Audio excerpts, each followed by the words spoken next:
안녕하세요. 화목한 예배에 오신 여러분 환영합니다. 기도하겠습니다.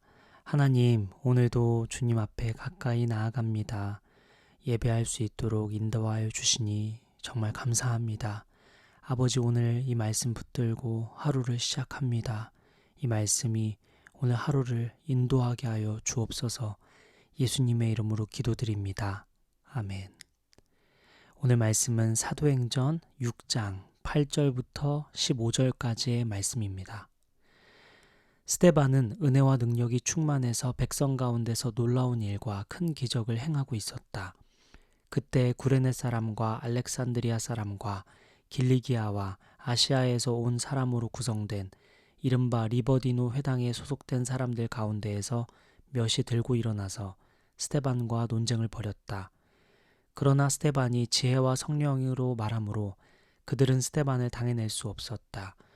그러므로 그들은 사람들을 선동하여 스데반이 모세와 하나님을 모독하는 말을 하는 것을 우리가 들었습니다 하고 말하게 하였다. 그리고 백성과 장로들과 율법학자들을 부추기고 스데반에게로 몰려가 그를 붙잡아서 공의회로 끌고 왔다. 그리고 거짓 증인들을 세워서 이렇게 말하게 하였다. 이 사람은 쉴 새 없이 이 거룩한 곳과 율법을 거슬러 말을 합니다. 이 사람이 나사렛 예수가 이곳을 헐고 또 모세가 우리에게 전하여 준 규례를 뜯어 고칠 것이라고 말하는 것을 우리가 들었습니다. 공의회에 앉아있는 사람들이 모두 스데반을 주목하여 보니 그 얼굴이 천사의 얼굴 같았다.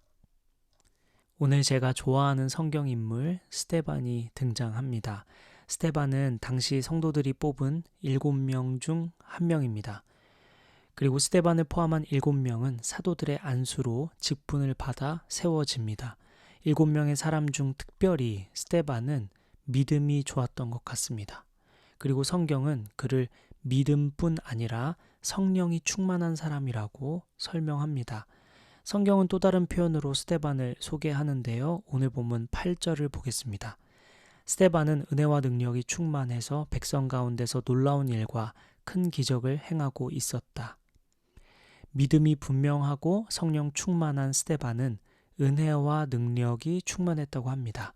스데반의 분명한 믿음은 하나님의 은혜, 즉 하나님의 일하심, 하나님의 사랑, 하나님의 선하심을 보게 했습니다. 또한 성령 충만한 스데반은 그 성령의 역사로 능력이 충만할 수 있었습니다. 믿음은 하나님의 은혜를 알게 하고 성령 충만은 능력이 나타나게 하는 것을 알 수 있습니다.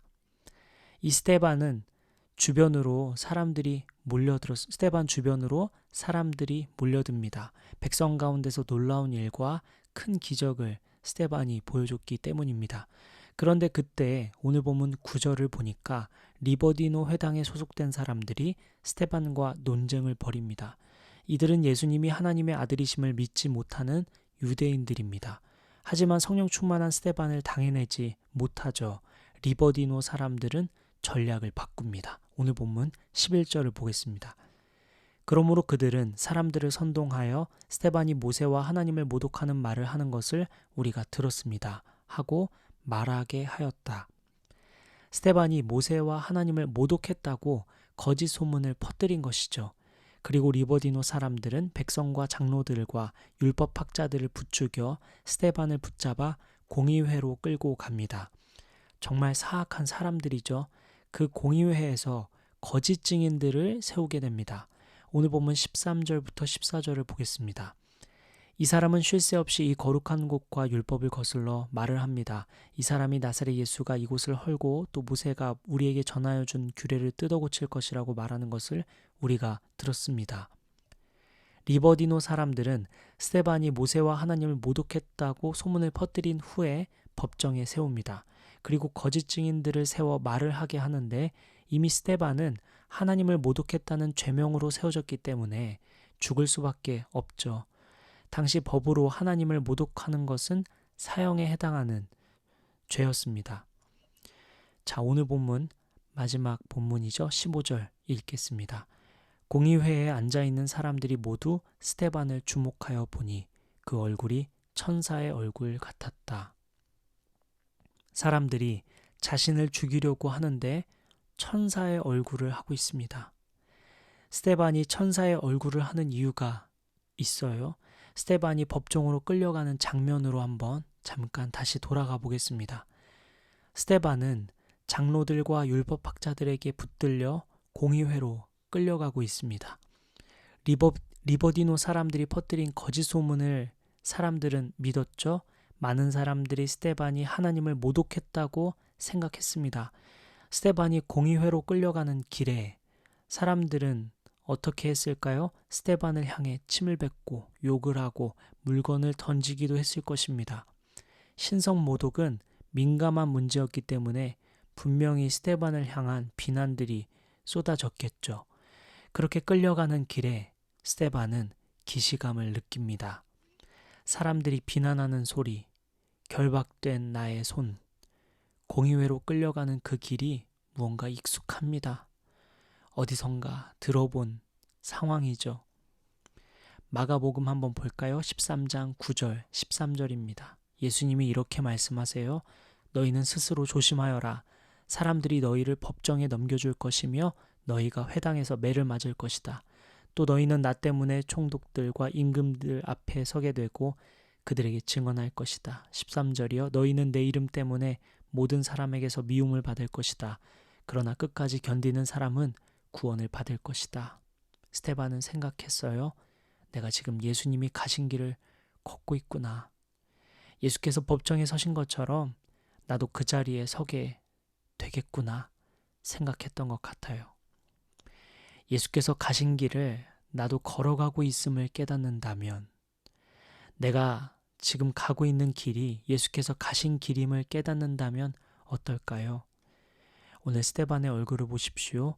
스데반의 얼굴이 천사와 같습니다.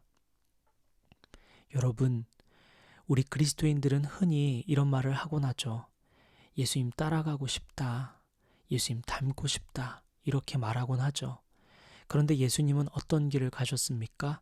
고난당하는 길을 가셨습니다. 억울함을 당하셨죠.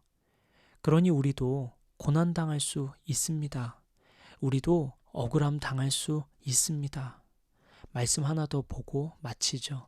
요한복음 15장 18절부터 19절입니다. 세상이 너희를 미워하거든 세상이 너희보다 먼저 나를 미워하였다는 것을 알아라. 너희가 세상에 속하여 있다면 세상이 너희를 자기 것으로 여겨 사랑할 것이다. 그러나 너희는 세상에 속하지 않았고 오히려 내가 너희를 세상에서 가려 뽑아냈으므로 세상이 너희를 미워하는 것이다. 혹시 오늘 하루 사는 동안에 어려운 일을 당하거든, 혹시 오늘 하루 중에 불편한 일을 당하거든 오히려 기뻐하십시오. 그러한 일을 당한다면 예수님을 묵상하기 아주 좋은 기회입니다. 혹시 오늘 억울한 일 당하고 실망할 일이 생겨도 오히려 기뻐하십시오. 예수님을 생각하기 아주 좋은 기회가 될 것입니다. 사랑하는 여러분, 오늘 여러분의 하루가 행복하고 평안하기를 저는 바랍니다. 하지만 혹시 어려운 일을 당하고 불편한 일을 당하고 억울하고 불쾌하고 실망할 일을 맞이하더라도 기쁘게 맞이하십시오. 예수께서 가신 길을 아주 조금이나마 생각해 볼 수 있는 좋은 기회가 될 테니까요. 오늘 하루 어떤 일을 당하여도 스데반처럼 천사의 얼굴로 맞이하는 저와 여러분 되시기를 예수님 이름으로 축복합니다. 우리 오늘 기도할 때 주님, 제가 오늘 맞이하는 어떤 일이든 주님의 고난과 주님의 억울함을 묵상할 기회로 삼도록 인도하여 주시옵소서. 오늘 어떤 일을 맞이하게 되든 예수님을 묵상하게 되는 하루 되게 하여 주시옵소서. 우리 함께 이렇게 기도하며 나아갑시다.